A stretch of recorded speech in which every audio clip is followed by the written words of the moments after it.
At my daughter's wedding, her groom raised his glass, pointed at me, and mocked my life as if it meant nothing. The guests laughed. My daughter lowered her head shyly, but then her father-in-law stepped forward, eyes wide, and asked for my autograph. He recognized who I truly was. Before we continue, please subscribe to the channel and share in the comments what time it is where you are now. Micah's voice cut through the living room like broken glass. Uncle Ted, we know things aren't exactly flush for you right now, but this wedding means everything to Vera. I sat in my old leather armchair, checkbook open on my lap, pen trembling slightly between my fingers. 20 years in this chair, 20 years of quiet conversations with my daughter, and now she stood by the window, heels clicking against the worn hardwood, shifting nervously from foot to foot. I want to help. My voice came out steadier than I felt. That's why you're here, right? Micah paced behind the coffee table, his expensive watch catching the afternoon light. His eyes swept across my modest furniture, the faded couch Eleanor and I had bought secondhand, the scratched coffee table Vera had colored on as a child. His expression said it all. The venue alone is $35,000, he continued, glancing at his watch. And your dad's already covering catering, the band, the flowers. How much do you need? I interrupted, already bracing for the blow. Vera turned from the window, and for a fleeting moment, I glimpsed the little girl she had been, the one who climbed into this very chair with picture books. Then her features hardened again. $50,000 would be perfect, she said quietly.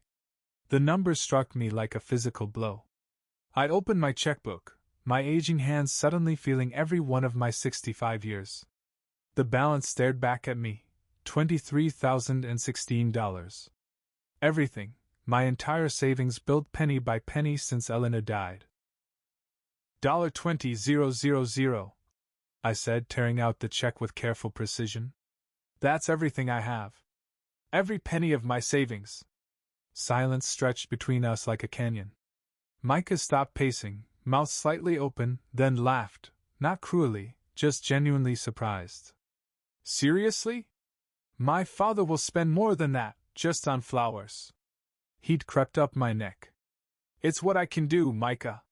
He caught himself, voice softening into something almost pitying. I appreciate the gesture, I really do, but we're talking about a real wedding here.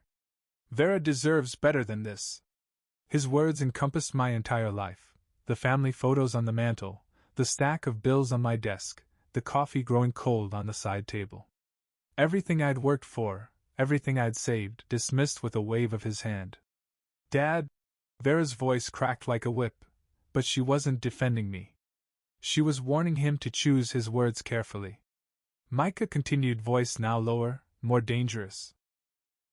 Look, we both know you're living on Social Security and whatever tiny pension you get from your music days. This isn't about charity. This is about what Vera needs for her future. I held out the check anyway, signature still wet at the bottom. $20,000. 4 months of income, money I'd been saving for emergencies, for repairs to this old house, for medical bills I knew were coming. Micah didn't take it. Keep it, he said gently. Maybe use it to fix that leak in your roof. The words hung in the air like smoke. I hadn't mentioned the leak. He noticed it himself, the small water stain on the ceiling, barely visible unless you knew where to look. In 15 minutes he'd catalogued my failures, my inadequacies. Vera moved toward the door, heels sharp against the floor. We should go, she said. Honey, please. I stood, check still extended. She paused, hand on the doorknob. For a heartbeat, I thought she might turn, remember who I was, what we'd once been. We'll figure something else out, she said, not turning. Don't worry about it. The front door opened, letting in the sound of traffic. Micah followed, pausing only to glance back at me with what might have been sympathy. Thanks anyway, Uncle Ted. Then they were gone. Car doors slammed. Engines started. Silence pressed against my eardrums like water. I sank back into my chair, leather creaking under my weight, staring at the check for $20,000 that nobody wanted. Outside, Micah's BMW disappeared around the corner, taking my daughter with it. The house felt different now, smaller somehow, as if the walls had moved inward during their visit.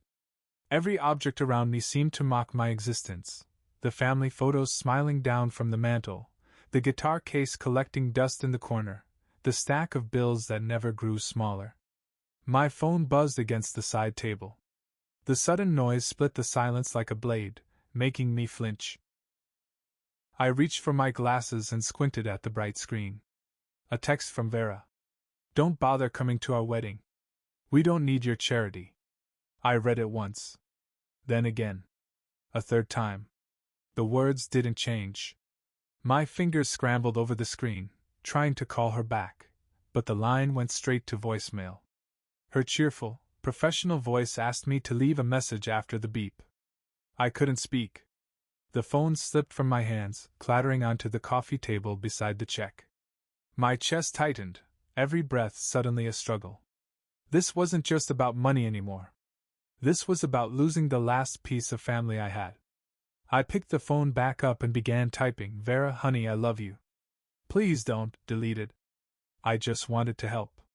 "I'm sorry if," deleted. "Can we talk? Please," deleted. Nothing fit. Nothing captured the hollow ache in my chest.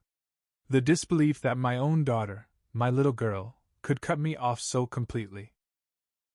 The words in that message felt like hers, but sharper, crueler, as though dipped in poison. Micah's voice lingered in them. Or maybe this was who she had become all along, and I had refused to see it. The afternoon light shifted, stretching long shadows across the floor. Somewhere a lawnmower buzzed, distant and ordinary, as if the world hadn't just collapsed. I sat frozen, staring at the screen, waiting for reality to make sense again. But it didn't. The check still lay on the table, my signature already fading in the sunlight. All that saving, all those sacrifices, now meaningless.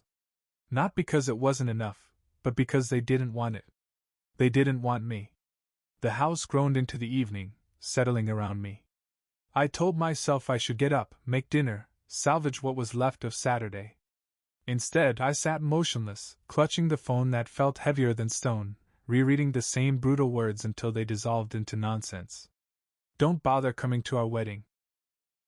My daughter's wedding, the day I had been clinging to for months despite every reservation about Micah. The day I had dreamed of walking her down the aisle, of giving a speech about how proud Eleanor would have been, of dancing with her the way we used to when she was little, her feet balanced on mine. Gone. All of it gone, erased by 15 words on a glowing screen. I set the phone down and staggered to the mantel, legs trembling beneath me. The photos waited there like silent witnesses, faces frozen in happier times. My hand brushed the edge of the largest frame, Vera at 3, Eleanor holding her in her lap, me in the background with my old acoustic guitar. We looked complete. Whole. A memory blindsided me, Vera at 5, wobbling on her bike in the driveway. Eleanor cheering from the porch, hands cupped around her mouth. "You've got it, baby girl. You've got it." And Vera's laugh, wild, triumphant, as she pedaled away without training wheels, unsteady but unstoppable. I lifted another frame. Beach Vacation, 1998. The three of us building a sandcastle, our hands caked with wet sand. Eleanor in her favorite yellow sundress, the one that made her eyes glow like honey. Vera 8 maybe, with sand in her hair and the brightest smile I had ever seen. My body carried me to the kitchen on autopilot. I filled the kettle with shaking hands, clinging to the comfort of routine. But even here, the memories crowded in. Eleanor braiding Vera's hair for her first day of school, her fingers swift and sure. "Hold still, sweetheart. We want you to look perfect." Me at the stove, flipping pancakes into Mickey Mouse ears, lopsided hearts, anything to make our nervous 6-year-old grin. The kettle whistled. I poured hot water over a tea bag, watching the swirl of color deepen, breathing in the familiar scent of Earl Grey. Eleanor's favorite. She used to make a pot every evening, settling on the couch between Vera and me for family movie night. Popcorn in the wooden bowl, blankets tangled at our feet, all of us arguing over what to watch. "She has your stubborn streak, Ted," Eleanor would whisper with a half-smile, when Vera stormed upstairs during her teenage years, furious at some imagined injustice. Even then, even in the middle of the worst fights, Vera would always come back. Eventually she'd slip downstairs, curl up beside Eleanor on the couch, and allow herself to be forgiven. I carried my tea back to the mantel, studying each photo as if they were evidence laid out before me. Proof that once we had been whole. Proof that joy had lived here. There was Vera at 16, graduation cap askew, throwing her arms around both of us with a smile that left no doubt of her love. "I love you guys," she'd said that day. "I love you so much." When had that shifted? When had my love become charity in her eyes, my presence something to escape? After Eleanor died, maybe? After the funeral and those brutal months that followed, when grief wrapped itself around me like a contagion and Vera withdrew as if she might catch it. She'd been 25, old enough to face loss, but perhaps still too young to forgive me for failing to fill the emptiness her mother left behind. I wasn't enough. Without Eleanor, the center, the glue, Vera and I had splintered apart, two pieces of wreckage drifting in different directions after the same shipwreck. My eyes fell on the last photo we ever took as a family, Eleanor's birthday, just 2 months before the diagnosis. Her head rested on my shoulder while Vera reached across the table to hold her mother's hand. We'd laughed ourselves breathless that night, a bottle of wine between us, certain nothing could touch us. In the picture, we looked invincible. The mantel clock struck 5. Had I been standing here an hour? The tea in my hands was stone cold, the daylight outside dimming toward evening. I clutched that photograph, still trying to make sense of where it had all gone wrong. 3 smiling faces stared back, a family whole, blind to the storm waiting just around the corner. From the glass, I could almost hear Eleanor's laugh, could almost hear Vera's younger voice calling, "Daddy," from a long-ago summer afternoon. But the silence pressing in on the house was unbroken now, filled only by the steady tick of the clock and the creaks of aging wood. The check still lay abandoned on the coffee table. The phone stayed mercifully silent. And I stood there surrounded by ghosts, clutching proof of what we once were, wondering if I'd ever see my daughter smile at me that way again. The photo slipped from my hand, replaced by another frame. This one was harder to look at. Eleanor, thinner, her smile brave but weary, cheekbones sharp beneath translucent skin. The hospital bracelet around her wrist glinted in the light. The memory rose unbidden. The antiseptic tank clinging to every surface, the endless fluorescent corridors, the machines keeping time with my fear. Eleanor's hand in mine, cold, fragile, while the doctor spoke words that tasted like stones. Stage 3. We caught it early enough for treatment, but it's aggressive. Eleanor had squeezed my hand so tightly I thought she might break it. Beside us, Vera sat silent, 28 years old but looking like a lost child, her face drained of color. She never said a word through that whole appointment, just stared at the X-rays as though her will alone could erase them. The months blurred together, chemo every Tuesday and Thursday, Eleanor's hair falling in clumps, her head bowed in the parking lot as she tried not to vomit. At home, she covered her head with scarves and joked with the nurses, but when she thought no one was watching, I'd catch her staring at her reflection with an expression I didn't recognize. Vera came less and less. Work was busy, traffic terrible, life too demanding.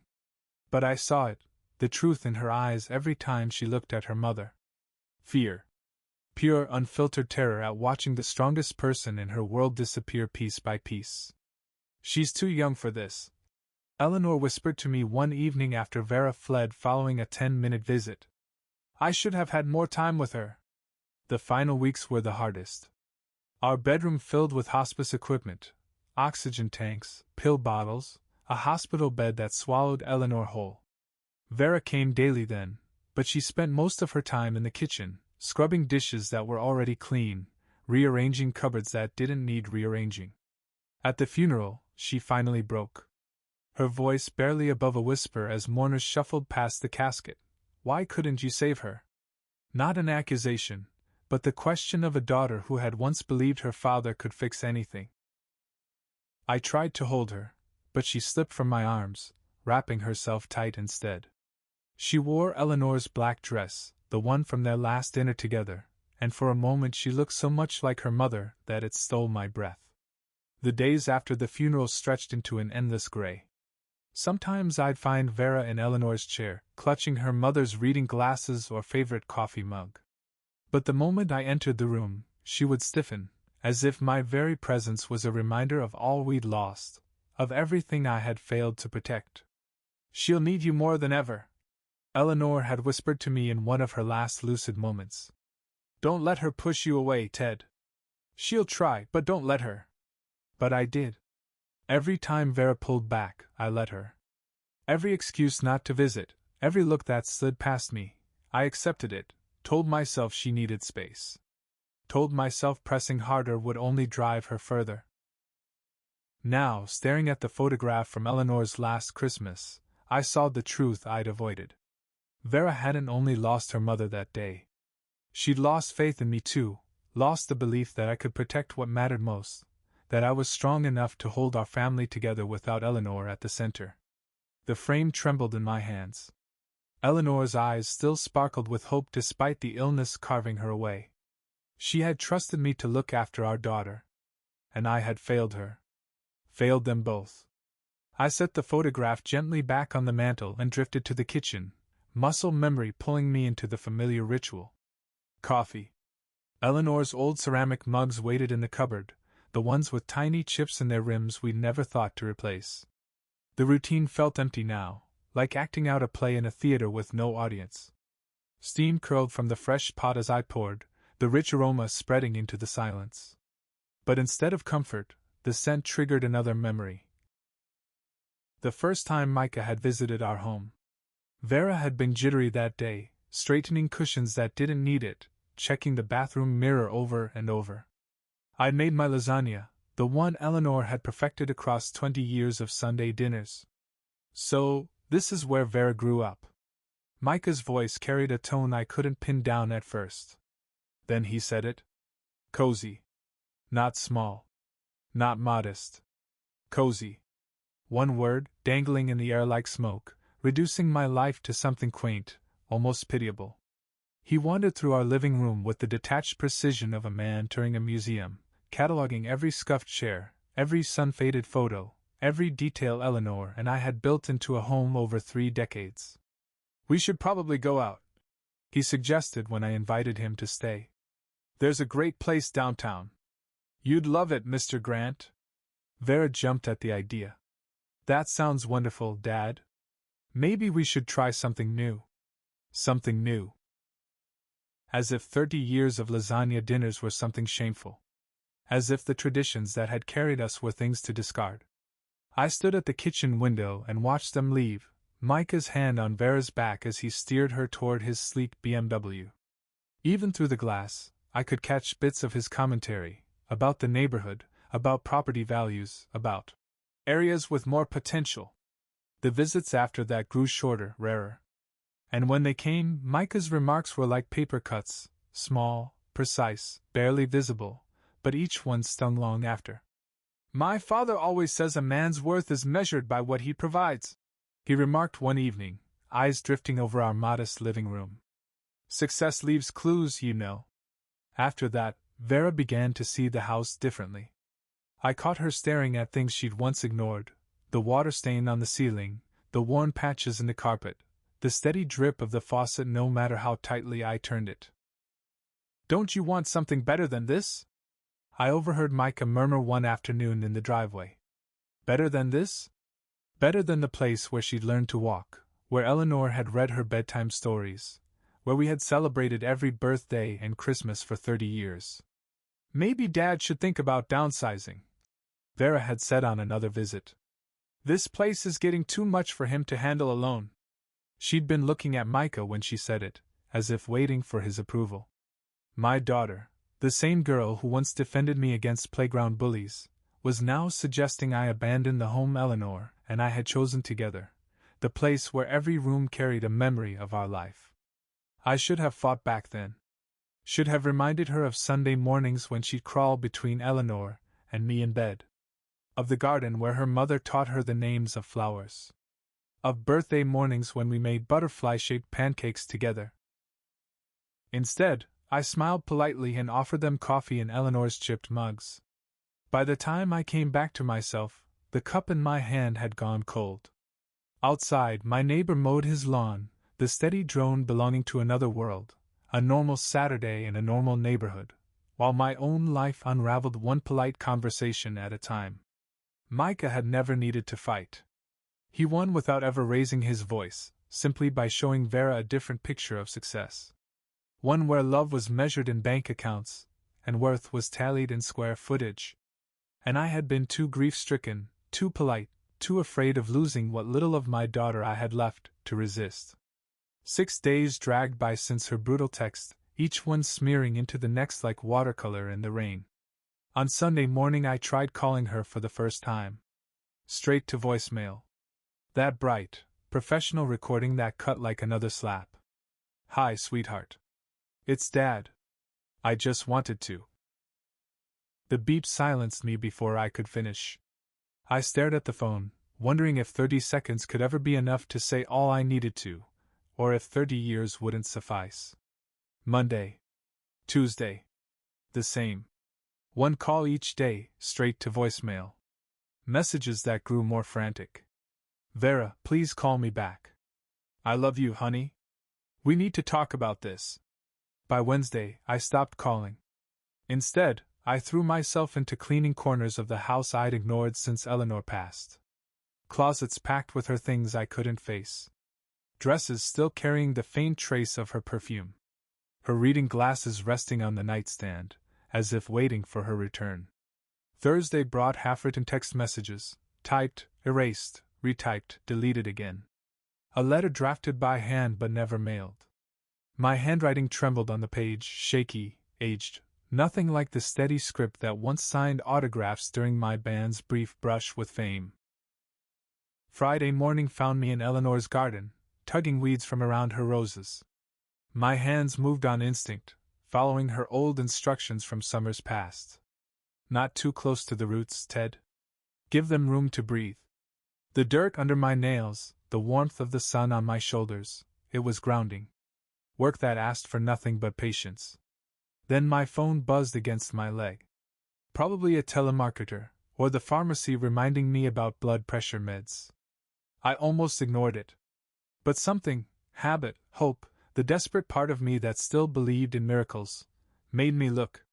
"Dad, can we meet and talk? I'm sorry about everything." I read it 3 times before the words sank in. For before I let myself believe them, my fingers shook as I typed back, erasing and rewriting until it felt right. "Of course, sweetheart. When and where?" Her reply came fast. "Corner Cafe on Maple Street. Tomorrow at 2 p.m. I set the phone down carefully, as if moving too suddenly might shatter the fragile possibility. Then I stood in front of the bathroom mirror, studying the face staring back. Gray stubble, deeper lines at the corners of my eyes, shoulders thinned by weight loss. Would she see how much I'd aged in 6 days? Should I shave, dress up, try to look like the father she remembered instead of the worn-out man I'd become? The folded text, printed and tucked in my shirt pocket, crinkled beneath my hand. Proof this wasn't just a dream conjured by loneliness. Tomorrow at 2 o'clock, I'd see my daughter again. Tomorrow, maybe, we could begin to stitch things back together. I arrived 15 minutes early, as always. The corner cafe hummed with Saturday energy, laptops open, strollers parked beside tables, the sort of place where 1 cup of coffee costs more than I once spent on a week's groceries. I smoothed my shirt collar again and again. The same navy button-down I'd worn to Eleanor's funeral. Clean pressed, but fraying at the cuffs. At exactly 2 o'clock, Vera walked through the glass doors. Relief hit me like a wave, tightening my chest. She looked radiant. Polished. The kind of beautiful money makes possible. Her purse alone probably cost more than my monthly check, but her eyes were the same. Soft with regret, uncertain, like a child unsure whether forgiveness was possible. "Dad?" Her voice caught slightly. "Thank you for coming, sweetheart. I stood too quickly, nearly spilling my coffee. Of course I came. We hugged across the little table, awkward but real. Her perfume was unfamiliar, sophisticated, almost foreign. When we sat, silence stretched between us, wide and heavy. Your coffee's getting cold, she said, nodding toward the untouched cup. I was nervous, I admitted. Didn't want to spill it when you walked in. That won me the smallest smile, the first genuine one I'd seen in months. Dad, I'm so sorry. For everything. For the way I treated you. For that awful text. Vera, honey, all that matters is we're talking now. No, let me finish. She leaned forward, fingers wrapped tightly around her latte. I was cruel. Unforgivably cruel. And the things Micah said, about the house, about your situation, he was wrong. He knows that now. He feels terrible. He wants to apologize to you himself. I nodded, though something knotted in my stomach. Men like Micah didn't suddenly grow a conscience. But maybe I was being unfair. Maybe wedding stress made people say things they didn't mean. I still want to give you the 20,000, I said, reaching into my jacket pocket for the check I'd folded with such care. It's all I have, but it's yours. Dad, no? Vera reached across the table, covering my hand with hers. Buford already paid for everything, the venue, the catering, the flowers. We don't need your money. We don't need your money. The words struck harder than she intended. Not thank you for the offer, not you're so generous. Just we don't need it, as if what I had to give was irrelevant rather than insufficient. I want you there, she continued, unaware of the wound she'd just opened. I need my father at my wedding. Will you walk me down the aisle? My throat tightened. Nothing would make me prouder. The ceremony's next Saturday. 3 o'clock. Ocean View Country Club, Malibu. It's going to be beautiful, ocean backdrop, about 200 guests. 200 guests. I tried to picture myself in that sea of strangers, shaking hands with Buford's wealthy friends, making polite conversation about investments and vacation homes, topics I had no place in. I'll be there, I promised. We spoke for another hour, carefully skirting deeper truths. Vera filled the silence with wedding details, imported flowers, a live quartet, a dinner menu that read like poetry. I listened, smiled, tried to share her joy, all while every elegant flourish reminded me how foreign this world was to me. When we finally stood, she hugged me properly this time, holding on long enough for me to catch the scent of her expensive shampoo, to notice how thin she'd become. I love you, Dad, she whispered into my shoulder. I love you too, sweetheart, more than you'll ever know. Outside, her BMW gleamed in the sun. I walked her to the driver's side, taking in the leather seats, spotless interior, dashboard gleaming like something from the future compared to my old Honda. See you next Saturday, she said, sliding behind the wheel. I watched her drive away, sleek and effortless, until she vanished into traffic like a fish returning to its own waters. Then I stood there on the sidewalk, surrounded by the hum of wealth and success, feeling both grateful and quietly inadequate. The reunion I dreamed of for a week had happened. My daughter loved me again. She wanted me at her wedding. She'd apologized. So why did it feel like I'd lost something instead of regaining it? The 45-minute drive home through Saturday traffic gave me too much time to replay every word. Vera's apology had been real. Her love genuine. But beneath it all lay the framework of her new life. A life where my $20,000 wasn't needed. Where Buford's largesse rendered my sacrifices invisible. My house looked smaller when I pulled into the driveway. Shabbier even.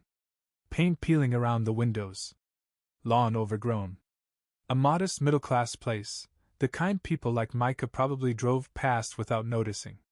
Inside, I spread the wedding invitation on the kitchen table.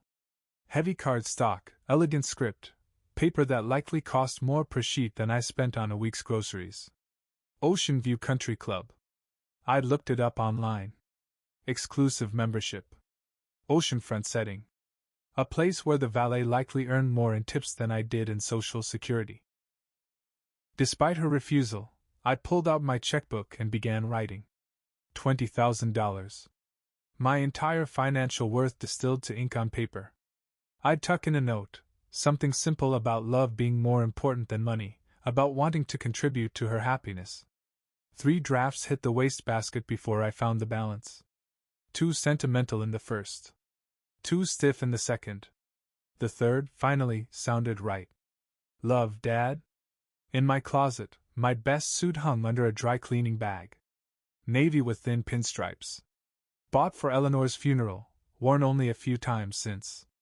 Good wool, but unmistakably dated, wide lapels, boxy cut, early 2000s written all over it. I held it up to the mirror, imagining how Vera's new family would see me. Respectable, yes, but next to Buford in designer tailoring, I'd look exactly what I was, a man doing his best with limited means. The envelope for the gift required thought. Too plain and it would look careless, too ornate, and it might seem like I was trying to prove something. I settled on cream stationery Eleanor had once given me, sliding the check and note inside with careful precision. Presentation mattered when you had little else to offer. Evening crept across the house like fog rolling in from the sea. I made a simple dinner, soup and crackers, and sat at the kitchen table, staring out at Eleanor's garden. She would have known what to wear to a wedding at Ocean View Country Club, would have helped me navigate the invisible codes of wealth and status. Without her, I felt like an actor who'd stepped on stage and forgotten his lines. When I finally turned out the lights, the clock on my nightstand read 9:47. 1 week until the wedding. 1 week to prepare myself for a world where my daughter fit perfectly, and I remained an outsider. I lay awake, listening to the old house settle around me, each creak familiar. Somewhere in Malibu, 200 guests would soon gather to celebrate Vera's new life. I'd be there among them, wearing my dated suit, carrying my modest gift, proud of her, yet painfully aware of everything I couldn't provide. The invitation rested on my nightstand, cream and gold against worn wood. Tomorrow I'd iron my shirt, polish my one good pair of dress shoes, rehearse small talk for conversations I'd never quite belong in. But tonight, I held the envelope containing my $20,000 gift, and wondered if love could ever be enough in a world that measured worth in currencies I didn't possess. My Honda looked like a rust-colored beetle among the gleaming machines in the Ocean View parking lot. Mercedes, BMWs, Porsches. Cars worth more than I'd earned in my best years with the band. The valet kept his face neutral as I handed him the keys, but I caught the faint lift of his brows at the dented bumper. "Welcome to Ocean View, sir," he said smoothly, pressing a numbered ticket into my hand. The clubhouse glittered with marble floors and crystal chandeliers, floor-to-ceiling windows framing an impossible view of the Pacific. Guests moved through the space in tailored suits and gowns, their conversations carrying the easy music of money and confidence. I clutched my gift envelope tighter, suddenly aware of how my navy suit, clean, pressed, but unmistakably dated, made me stand out in all the wrong ways. "Excuse me, sir, are you with the Grant party or the Thompson party?" A young woman with a headset and clipboard approached, efficient and polite. "Grant. Theodore Grant. Vera's father." Recognition flickered across her face, followed by something that might have been pity.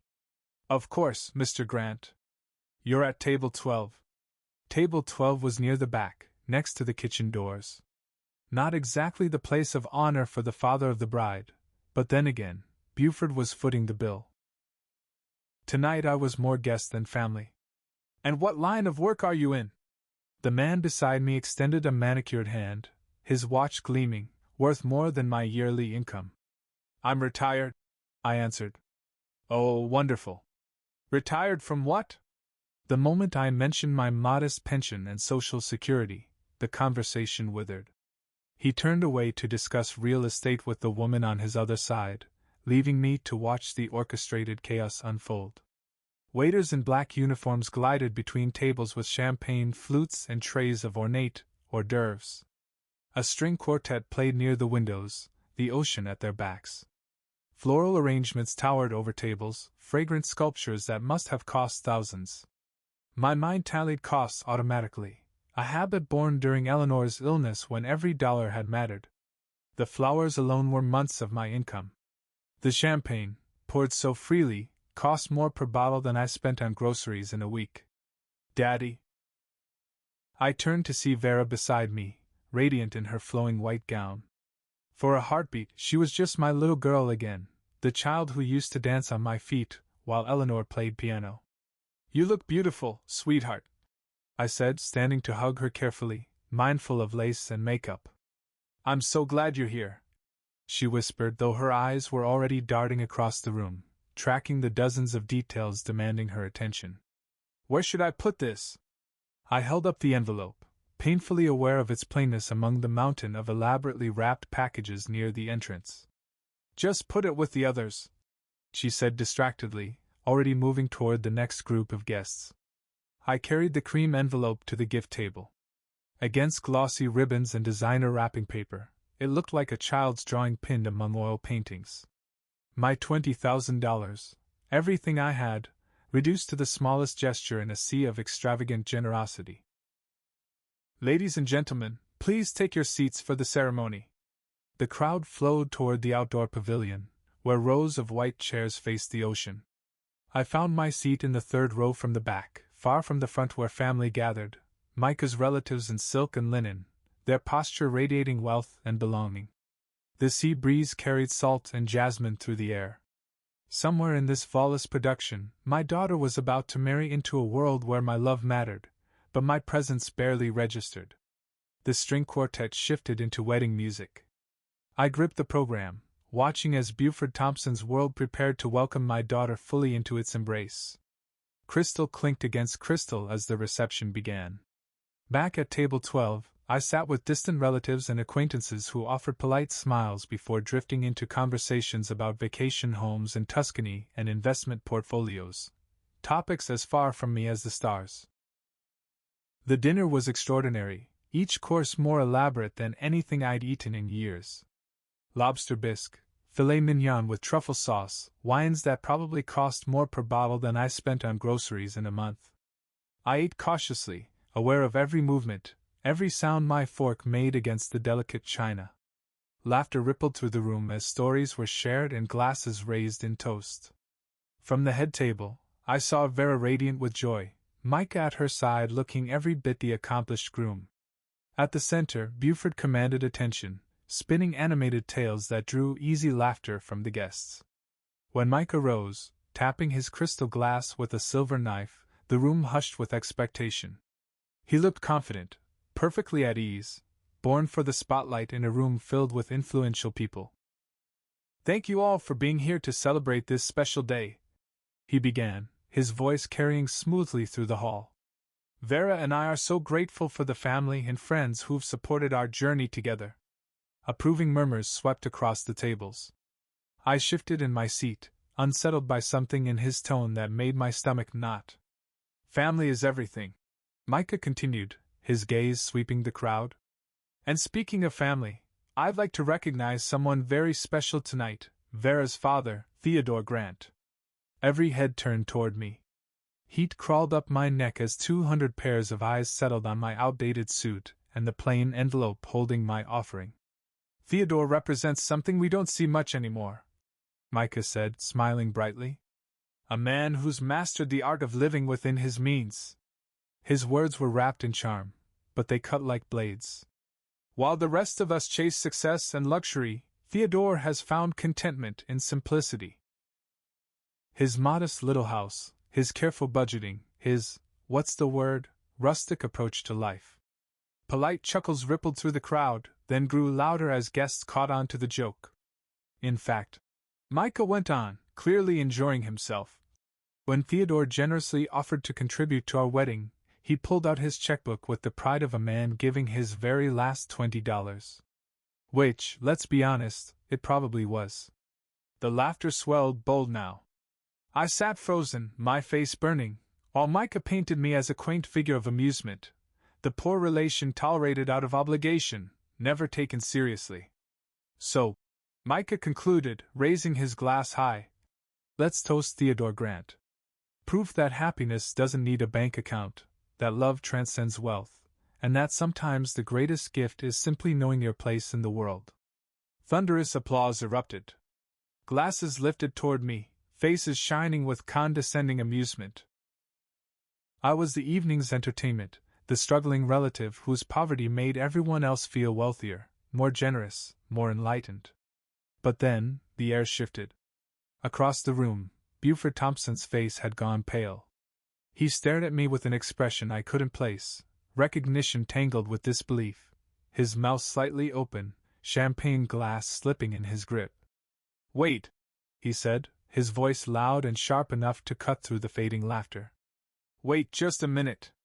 The room stilled, confusion replacing amusement. Buford rose slowly, his eyes locked on mine. "Aren't you Theodore Grant, from Electric Storm?" The silence crashed down like a wave. Forks hovered in midair, conversation strangled mid-sentence. Buford pointed at me with a trembling finger, his face alight with revelation. "Electric Storm," he said again, louder this time. "The band, Midnight Highway, Broken Dreams, Thunder Roll. That was you, wasn't it?"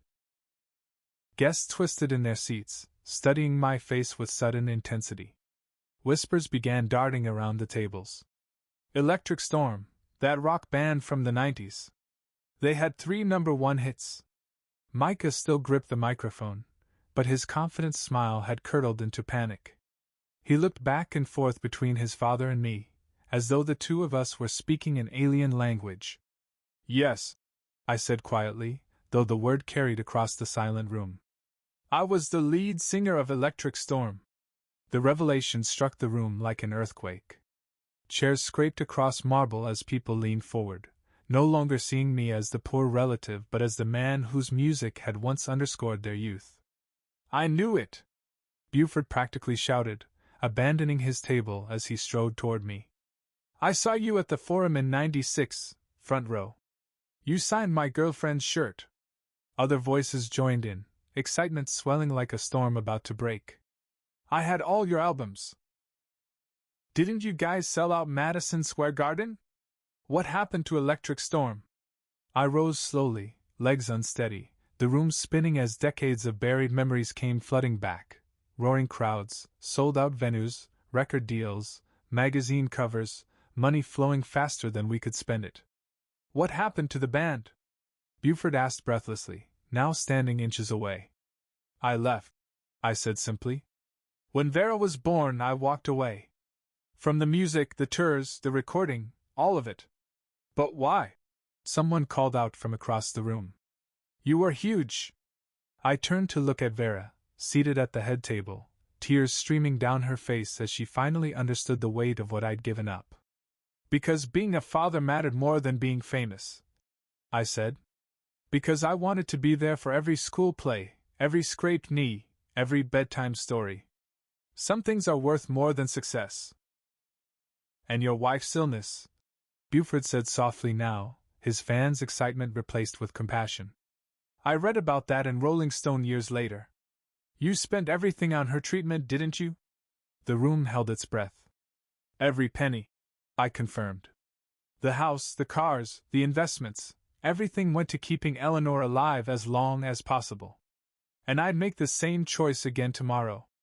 Applause started slowly, Buford leading the way, then spread across the hall like fire catching dry grass.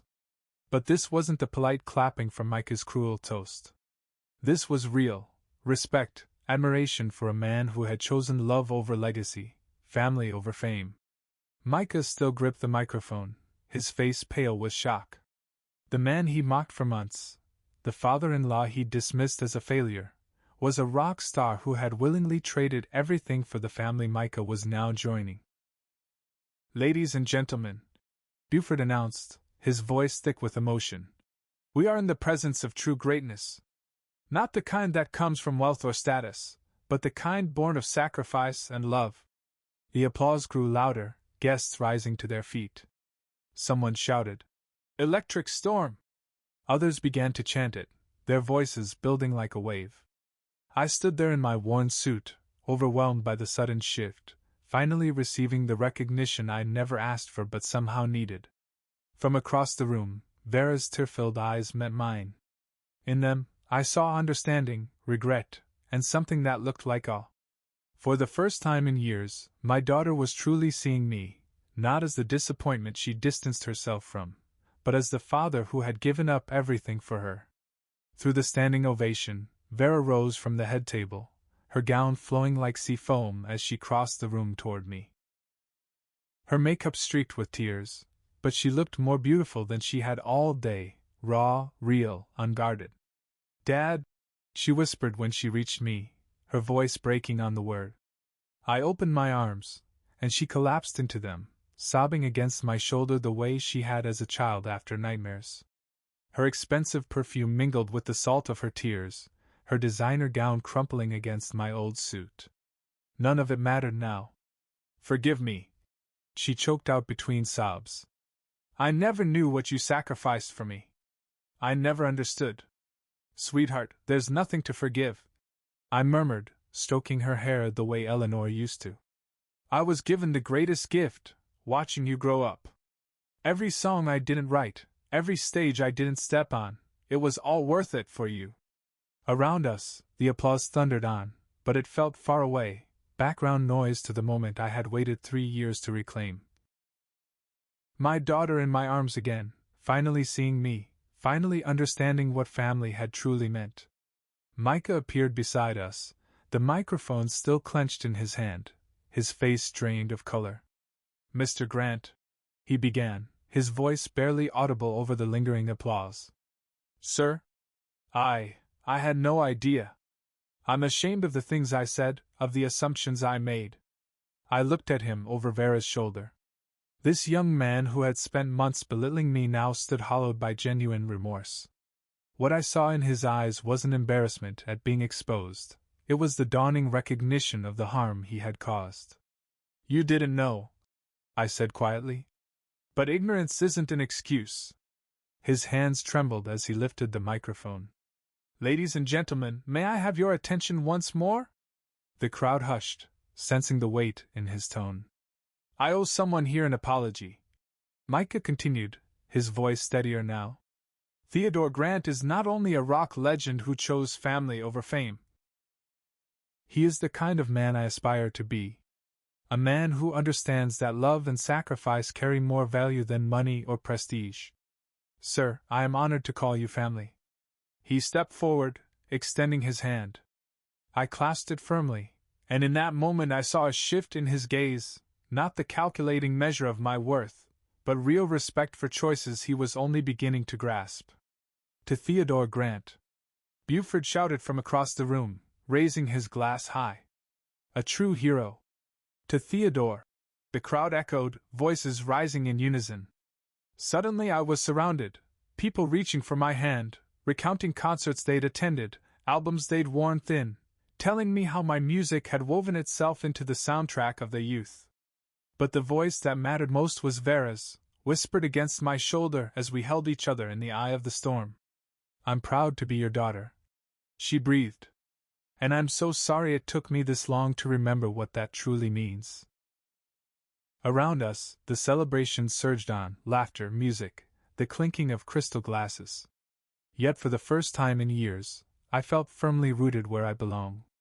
Not because of the applause or recognition, but because my daughter's arms were around me, and she finally understood the love that had shaped every decision of my life. When at last we parted, Buford insisted I take a seat at the head table, shuffling chairs to make space beside Vera. As I settled into that new place of honor, my eyes drifted toward the gift table, where my small envelopes sat hidden among the extravagant packages. $20,000. Still everything I had. Still nothing compared to the wealth that surrounded me. Yet for the first time, it felt like enough. If this story touched you, please like this video, subscribe to the channel, and share your thoughts in the comments below. To hear the next story, click the box on the left. Thank you for watching.